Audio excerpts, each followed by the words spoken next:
नमस्कार दोस्तों, मैं हूँ आपकी दोस्त शिखा। हमारे आज के इस सेशन में हम डिस्कस करेंगे रोजगार और निर्माण समाचार पत्र दिनांक 18 मार्च से 24 मार्च तक।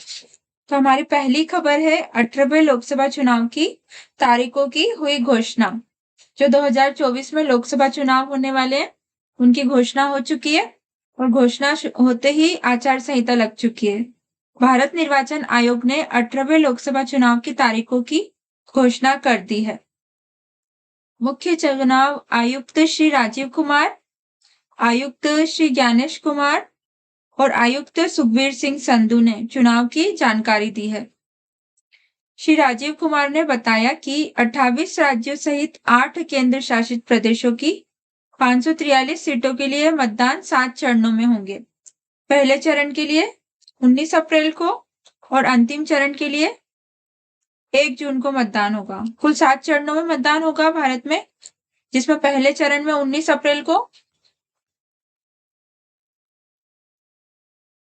और अंतिम चरण में 1 जून को होगा, 7वां चरण, और परिणाम 4 जून को।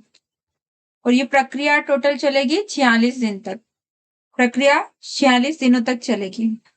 इसके बाद हम मध्य प्रदेश की बात करें। मध्य प्रदेश में 4 चरणों में होंगे मतदान।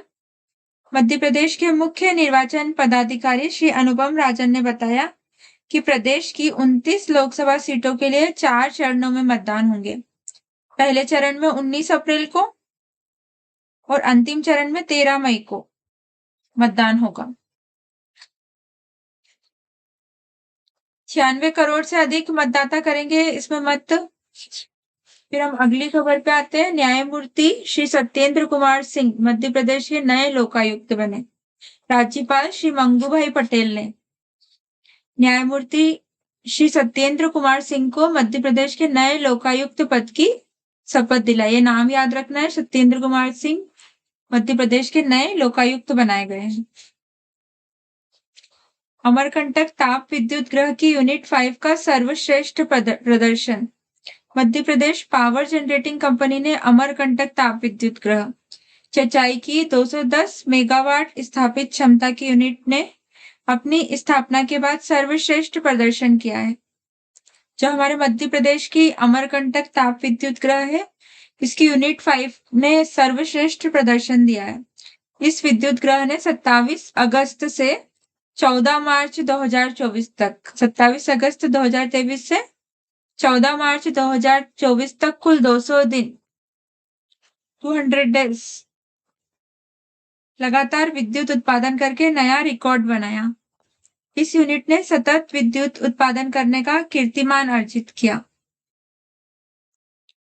और विभिन्न मापदंडों में उल्लेखनीय प्रदर्शन किया। अमरकंटक ताप विद्युत गृह चचाई की 210 मेगावाट ने 100.78% प्लांट उपलब्धता फैक्टर 99.01% लोड फैक्टर और 0.03 मिलीलीटर प्रति इकाई की विशिष्ट तेल खपत की उपलब्धि हासिल की।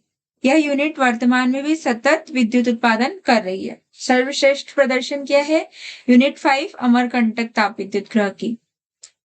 इसके बाद प्रदेश की पश्चिम विद्युत वितरण कंपनी को ए ग्रेड मिला है। हमारी जो विद्युत वितरण कंपनी है, भारत सरकार ने देश की 55 बिजली वितरण कंपनियों सेवा प्रदाता संस्थाओं की ऑल इंडिया रेटिंग सूची में जारी की है। इस सूची में मध्य प्रदेश की कंपनी को ए ग्रेड दिया गया है। A grade.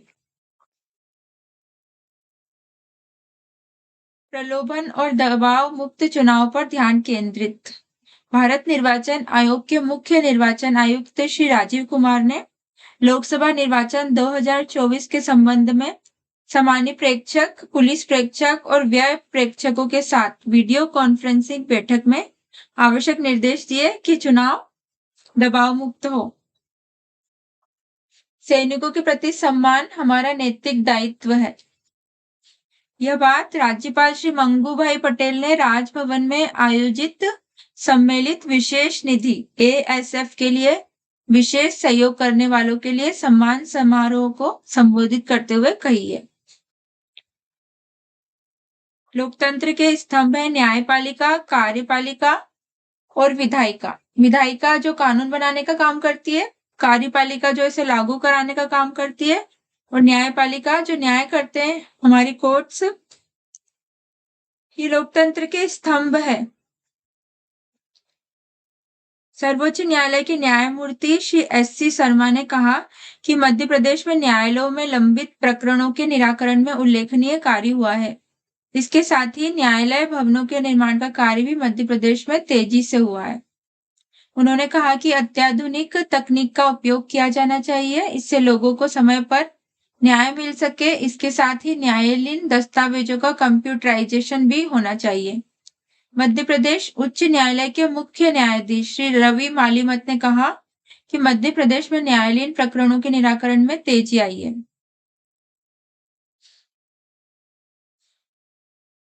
फिर हम अगले पेज पे आ जाते हैं। यहाँ पे हमें हर दिन की अलग अलग खबरें दी हुई है, 9 मार्च से लेके 15 मार्च तक। 9 मार्च, राष्ट्रपति ने भारतीय वायुसेना की इकाइयों को किया सम्मानित। राष्ट्रपति श्रीमती द्रौपदी मुर्मू ने भारतीय वायुसेना की 4 इकाइयों को सम्मानित किया है। वायुसेना स्टेशन हिंडन में आयोजित समारोह में राष्ट्रपति ने 45 स्क्वाड्रन, 221 स्क्वाड्रन को राष्ट्रपति मानक और 11 बेस रिपेयर डिपो एवं 509 सिग्नल यूनिट को राष्ट्रपति रंग से सम्मानित किया। इन चारों को सम्मानित किया है। 45 squadron, 221 squadron, 11 base repair depot और 509 सिग्नल यूनिट। भारत को प्रतिष्ठित खसरा और रुबेला चैंपियन पुरस्कार से सम्मानित किया गया है। यह पुरस्कार खसरा और रुबेला रोग से निपटने के लिए देश के अथक प्रयासों के लिए प्रदान किया गया है। 1 अप्रैल किया गया है। 1 अप्रैल 2024 से शुरू होने वाले अगले वित्त वर्ष की पहली तिमाही के लिए विभिन्न लघु बचत योजनाओं की ब्याज दरों में कोई बदलाव नहीं किया गया है। सार्वजनिक भविष्य निधि पीपीएफ पर पहले की ही तरह 7.1% ब्याज मिलता रहेगा। 10 मार्च, मोबाइल फोन का दूसरा सबसे बड़ा निर्माता बना है भारत। भारत मोबाइल फोन निर्माण करने वाला दूसरा सबसे बड़ा देश बन गया है। 2014 से 2024 के दशक में भारत विश्व में मोबाइल फोन का निर्माण करने वाला दूसरा सबसे बड़ा देश बन गया है।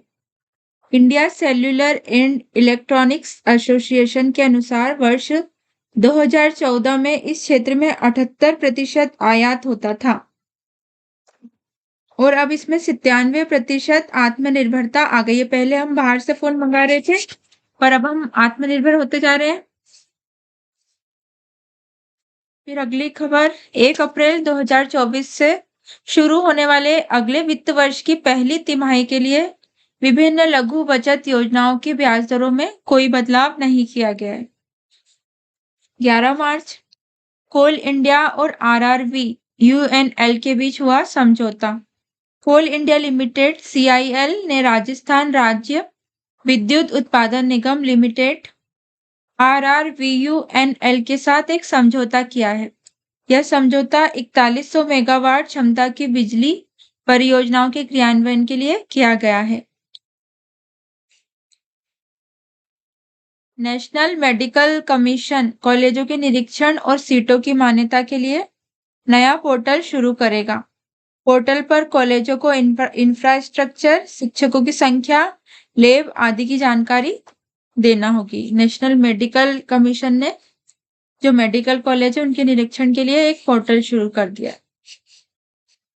12 मार्च, न्यूक्लियर मिसाइल अग्नि 5 के नए अवतार का सफल परीक्षण।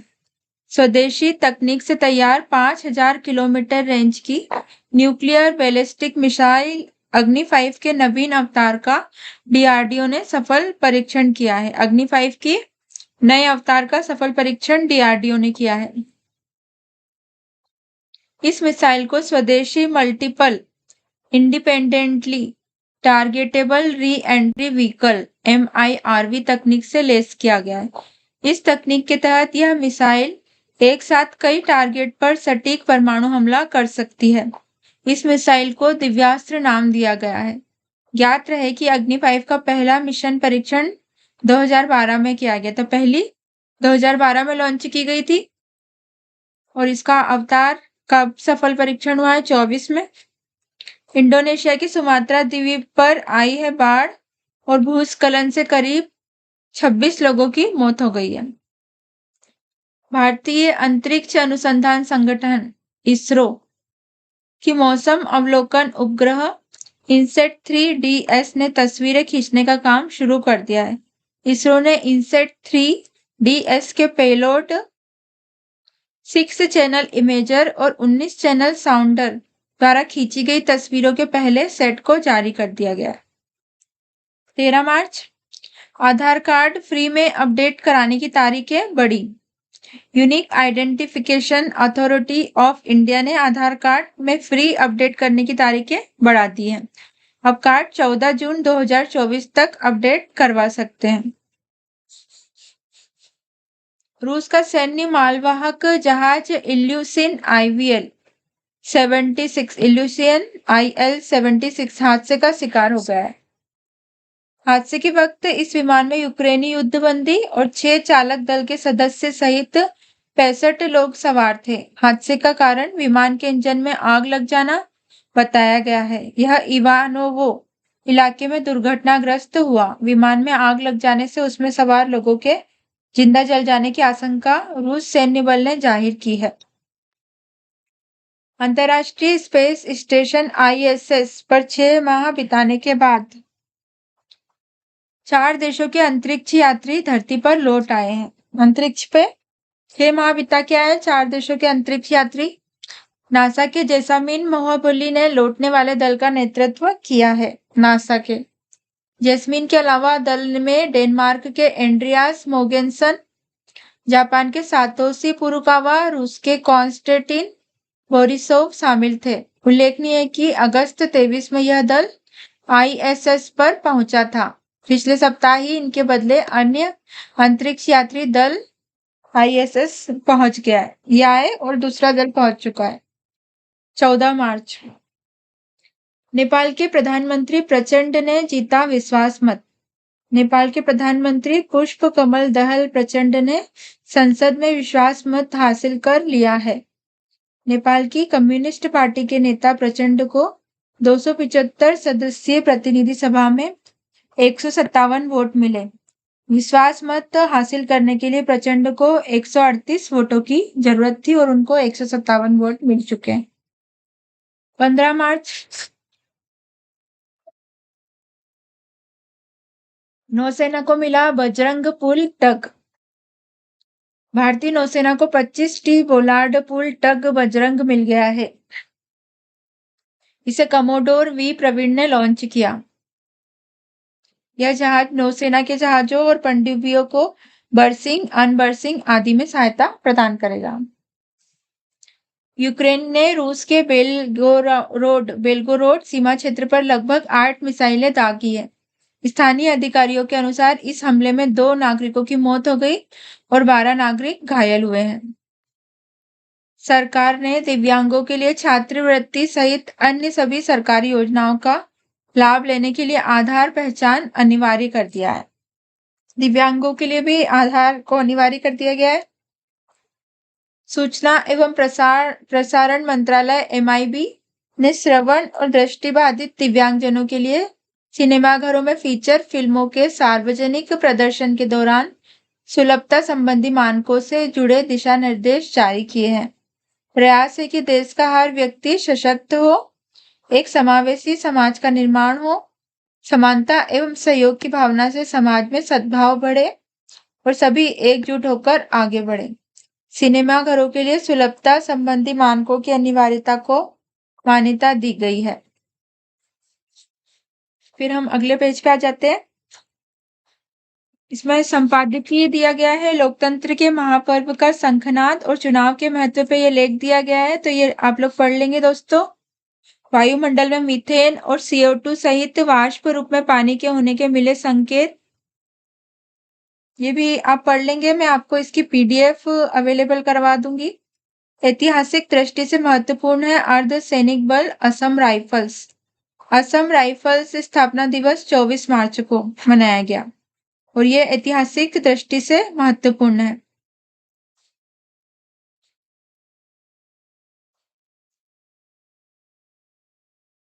इसके बाद 23 मार्च को बलिदान दिवस मनाया गया है। भगत सिंह, राजगुरु और सुखदेव का बलिदान युवकों के लिए इस तारीख को इनको फांसी पर चढ़ाया गया था, भगत सिंह, राजगुरु और सुखदेव को।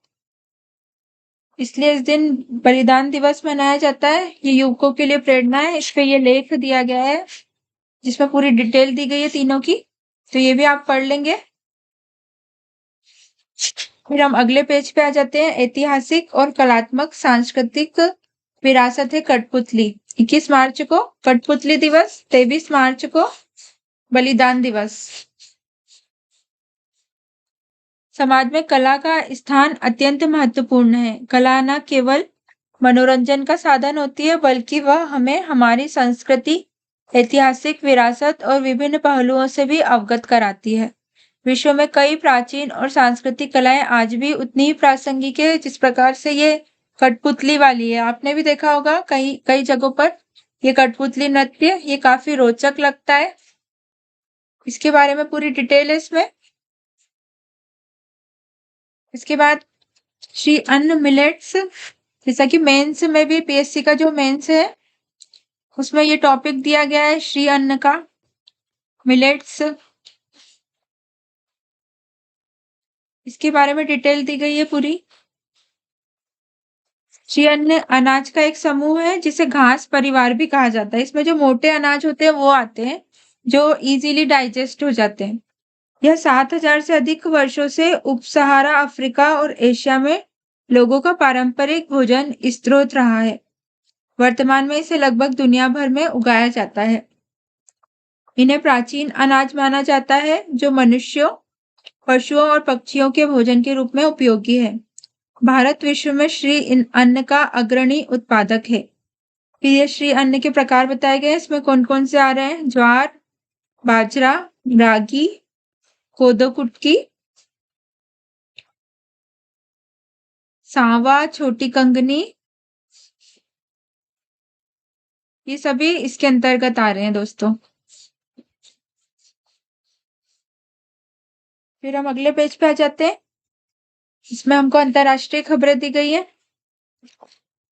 मिस चेक गणराज्य बनी मिस वर्ल्ड। मुंबई में आयोजित 71वीं मिस वर्ल्ड प्रतियोगिता में चेक गणराज्य की क्रिस्टीना पिस्कोवा, नाम याद रखेंगे दोस्तों, क्रिस्टीना पिस्कोवा मिस वर्ल्ड चुनी गई है। क्रिस्टीना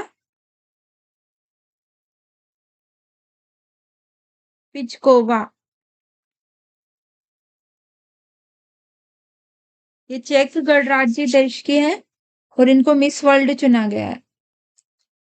भारत के नए चुनाव आयुक्त बने। भारतीय प्रशासनिक सेवा के पूर्व अधिकारी ज्ञानेश कुमार और सुखबीर संधू देश के नए चुनाव आयुक्त नियुक्त किए गए हैं।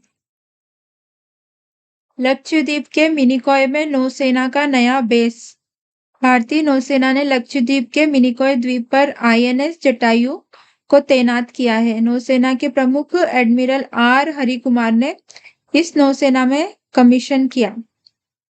यह लक्षद्वीप समूह में भारतीय नौसेना की परिचालन क्षमताओं में इजाफा करेगा। इसमें हिंद महासागर में पाकिस्तान, चीन और मालदीव की गतिविधियों पर न सिर्फ नजर रखी जा सकती है, बल्कि समुद्री लुटेरों और ड्रग्स तस्करी पर लगाम भी लगाई जा सकती है। वर्ल्ड स्केट बोर्डिंग में सबसे कम उम्र की प्रतिभागी बनी। ये भारतीय मूल की 8 वर्षीय जराह एन ग्लेडिस।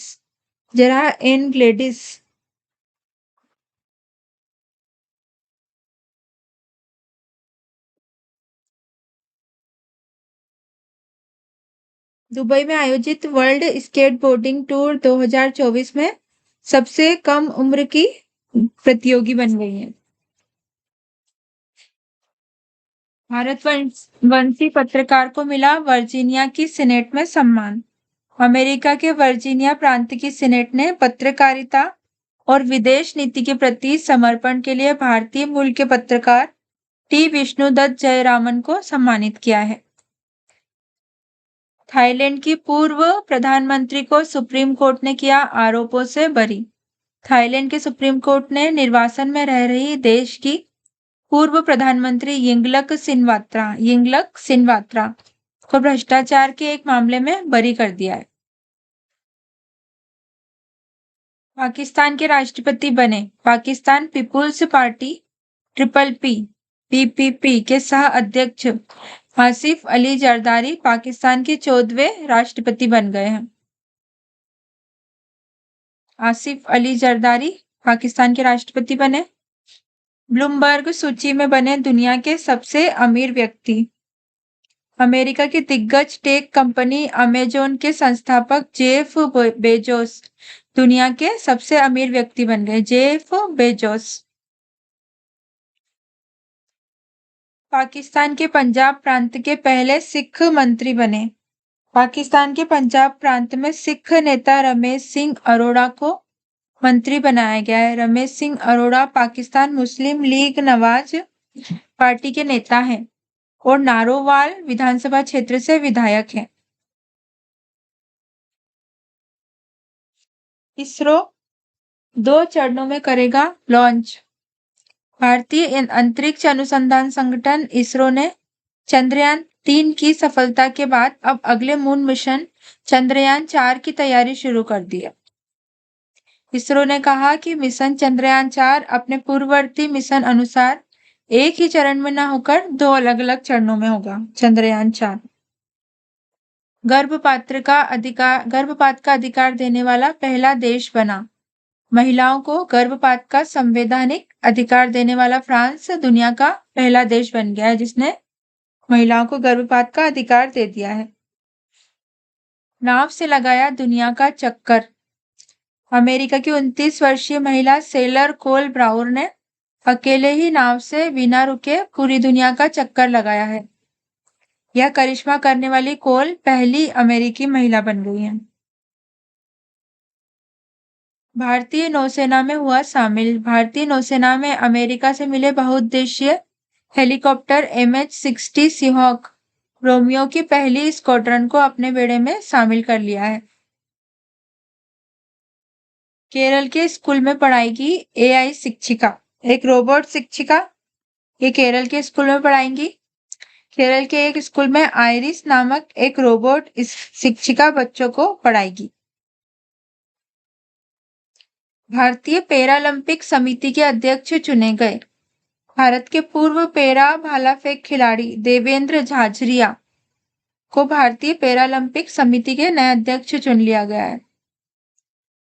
चुनाव आयुक्त पद से इस्तीफा दिया गया। भारत के चुनाव आयुक्त अरुण गोयल ने अपने पद से इस्तीफा दे दिया है। उन्होंने राष्ट्रपति श्रीमती द्रौपदी मुर्मू को अपना इस्तीफा दिया और इसके लिए उन्होंने कारण व्यक्तिगत बताया है। अर्थ आवर कांड की सद्भावना दूत बनी। भारत की स्टार बैडमिंटन खिलाड़ी PV सिंधु को इस वर्ष अर्थ आवर इंडिया का सद्भावना दूत बनाया गया है। GG2 लीडरशिप एवं डाइवर्सिटी अवार्ड से सम्मानित ब्रिटेन के प्रधानमंत्री ऋषि सुनक भारतीय मूल के हैं जो इन्हें लंदन में आयोजित GG2 leadership and diversity award में विशेष पुरस्कार से सम्मानित किया गया है। नोवार्टिस इंडिया के पूर्व वाइस चेयरमैन रंजीत साहनी का निधन हो गया है। Health care company Novartis India के पूर्व वाइस चेयरमैन रहे रंजीत साहनी का निधन हो गया। फिर हम अगले पेज पे आ जाते हैं। जल जंगल विश्व धरोहर स्थल और धान्य उत्पादन का वैभव। इस पेज में अब हमें अलग अलग जिलों की जानकारी दी जाएगी हर हफ्ते। इसमें इस बार रायसेन के बारे में बताया गया है। रायसेन ये मध्य प्रदेश के बीच में स्थित है। इसमें कुछ पर्यटन स्थल है। सांची रायसेन का किला है। भीमबेटका है जो कि विश्व धरोहर स्थल में है। इसके बाद सद्दारा स्तूप है, रातापानी टाइगर रिजर्व है, रातापानी अभ्यारण्य है। यहाँ पे उत्सव जो मनाए जाते हैं वो बताए गए, सांची महोत्सव मनाया जाता है यहाँ पे। इसके बाद उत्पादन यहाँ पे गेहूं, आटा एवं मैदा का होता है। एक जिला एक उत्पाद में मध्य प्रदेश के रायसेन जिले के बासमती चावल को चुना गया है। ये मैं आपको पीडीएफ दे ही रही हूँ दोस्तों, इसमें से आप पढ़ लेंगे।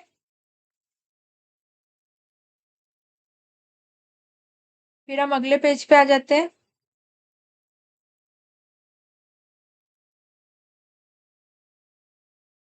मध्य प्रदेश की अंजलि ने मुक्केबाजी में जीता रजत पदक। मध्य प्रदेश मुक्केबाजी अकादमी की खिलाड़ी अंजलि सिंह ने मोंटेनेग्रो में आयोजित यूथ वर्ल्ड कप मुक्केबाजी चैंपियनशिप में शानदार प्रदर्शन करते हुए रजत पदक मिला है इनको, मध्य प्रदेश की अंजलि को मुक्केबाजी में। वर्स्टापेन ने जीती सऊदी अरब ग्रां प्री रेस। नीदरलैंड के कार रेसर मैक्स वर्स्टापेन ने एक बार फिर रफ्तार के खेल में अपनी बादशाह साबित की है। वर्स्टापेन ने सऊदी अरब ग्रां प्री रेस में शानदार प्रदर्शन करते हुए जीत दर्ज की है। अमेरिका ने जीता महिला गोल्ड कप। अमेरिका की महिला फुटबॉल टीम ने कोनकाकेफ महिला गोल्ड कप का खिताब जीत लिया है। भारत ने 4-1 से सीरीज जीती। धर्मशाला हिमाचल प्रदेश भारतीय क्रिकेट टीम ने टेस्ट क्रिकेट की सबसे आक्रामक मानी जाने वाली इंग्लिश क्रिकेट टीम को उसी के अंदाज में धूल चटाई है। भारत और इंग्लैंड के बीच खेली गई 5 मैचों की टेस्ट सीरीज को भारत ने 4-1 से अपने नाम किया है। सीरीज के 5वें और अंतिम मैच में भारत ने इंग्लैंड को पारी और 64 रन से हराया। मैच में इंग्लैंड ने टॉस जीतकर पहले बल्लेबाजी करने का फैसला किया। सलामी बल्लेबाज जैक क्राउली और बेन डकेट ने इंग्लैंड को मजबूत शुरुआत दिलाई और पहले विकेट के लिए 64 रनों की साझेदारी की।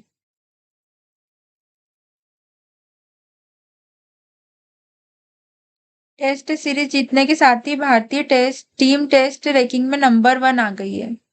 भारतीय क्रिकेट टीम मौजूदा समय में क्रिकेट के तीनों प्रारूपों में पहले पायदान पर काबिज है। भारतीय टीम वनडे और 2020 रैंकिंग में भी शीर्ष पर है। सीरीज में यशस्वी ने 26 छक्के लगाए हैं, जो नया विश्व रिकॉर्ड है।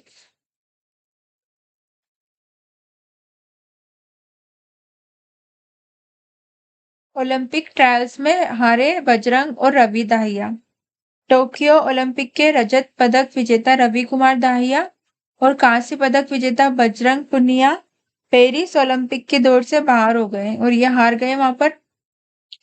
ये दोनों पहलवान आगामी अंतर्राष्ट्रीय टूर्नामेंट के लिए आयोजित किए गए ट्रायल्स में अपने अपने वर्ग के मुकाबले हार गए हैं। बीसीसीआई ने लागू की टेस्ट क्रिकेट प्रोत्साहन योजना। भारतीय क्रिकेट कंट्रोल बोर्ड बीसीसीआई ने टेस्ट क्रिकेट को प्रोत्साहन देने के लिए नई योजना शुरू की है। इस योजना के तहत अधिक से अधिक टेस्ट मैच खेलने वाले खिलाड़ियों को अब बम्पर राशि मिलेगी। यह राशि खिलाड़ियों को मिलने वाली मैच की फीस से अलग उनको प्रोत्साहन के लिए बम्पर राशि दी जाएगी। सात्विक और चिराग की जोड़ी बनी चैंपियन फ्रेंच ओपन बैडमिंटन में। सात्विक और चिराग की जोड़ी ने दूसरी बार जीता है फ्रेंच ओपन युगल खिताब जीत लिया है इन्होंने। इससे पहले वर्ष 2022 में भी भारतीय जोड़ी बनी थी विजेता और अब फिर से 2024 में सात्विक और चिराग की जोड़ी विश्व पुरुष युगल रैंकिंग में पहले स्थान पर। Yashasvi Jaiswal ICC player of the month बने। भारत के युवा बल्लेबाज यशस्वी जायसवाल को अंतर्राष्ट्रीय क्रिकेट परिषद आईसीसी ने फरवरी माह के लिए ICC player of the month चुन लिया है। फिर हम अगले पेज पे आ जाते हैं।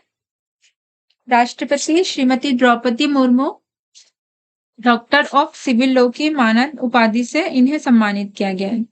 मॉरिशस के विश्वविद्यालय ने राष्ट्रपति श्रीमती द्रौपदी मुर्मू को डॉक्टर ऑफ सिविल लॉ की उपाधि प्रदान की है। देश में बढ़ते गृह युद्ध के कारण हैती के प्रधानमंत्री ने इस्तीफा दे दिया है। हैती देश के प्रधानमंत्री ने उनके देश में जो गृह युद्ध चल रहा था उसके कारण इस्तीफा दे दिया है। नवनिर्वाचित राष्ट्रपति ने सैलरी न लेने का किया है फैसला। पाकिस्तान के जो नवनिर्वाचित राष्ट्रपति बने आसिफ अली जरदारी, इन्होंने अपने देश की आर्थिक स्थिति को देखते हुए फैसला लिया है कि सैलरी नहीं लेंगे। देश की विकास गाथा पहले से अधिक प्रगतिशील है। ये उपराष्ट्रपति श्री जगदीप धनखड़ जी हम चित्र में देख रहे हैं, ने भारतीय राजस्व सेवा के अधिकारियों को कहा है कि देश की विकास गाथा पहले से अधिक प्रगतिशील है। ये भारतीय राजस्व सेवा के 77वें बैच के प्रशिक्षु मतलब जो ट्रेनिंग ले रहे हैं अधिकारियों को संबोधित करते हुए ये जगदीप धनखड़ जी ने कहा है।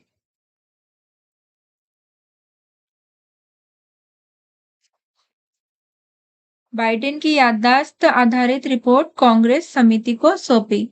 अमेरिका के राष्ट्रपति जो बाइडेन की खराब याददाश्त की रिपोर्ट देखकर हंगामा खड़ा करने वाले अमेरिकी अभियोजक ने कांग्रेस समिति के समक्ष रिपोर्ट के मूल्यांकन का बचाव किया। पूर्व विशेष वकील रॉबर्ट हुर प्रतिनिधि सभा की न्यायपालिका समिति के समक्ष पेश हुए।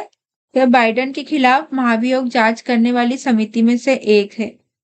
हुर ने कहा कि राष्ट्रपति की याददाश्त से संबंधित रिपोर्ट में मेरा मूल्यांकन आवश्यक, सही और निष्पक्ष था। उन्होंने कहा कि मैंने अपने स्पष्टीकरण को सही नहीं ठहराया और न ही राष्ट्रपति को गलत तरीके से अपमानित किया है।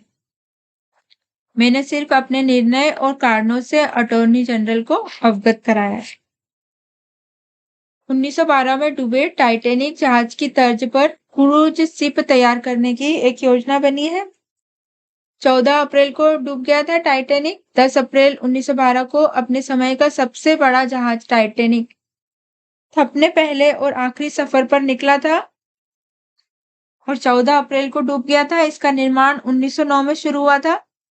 वर्ष 1912 में पूरा हुआ था। सफर शुरू करने के चौथे ही दिन अप्रैल की रात जहाज अटलांटिक महासागर में बर्फ के पहाड़ से टकरा गया था और उसी की तर्ज पर अब क्रूज शिप तैयार करने की योजना बनाई है। 25 टी बोलार्ड पूल टग नौका बाहुबली का निर्माण कार्य शुरू।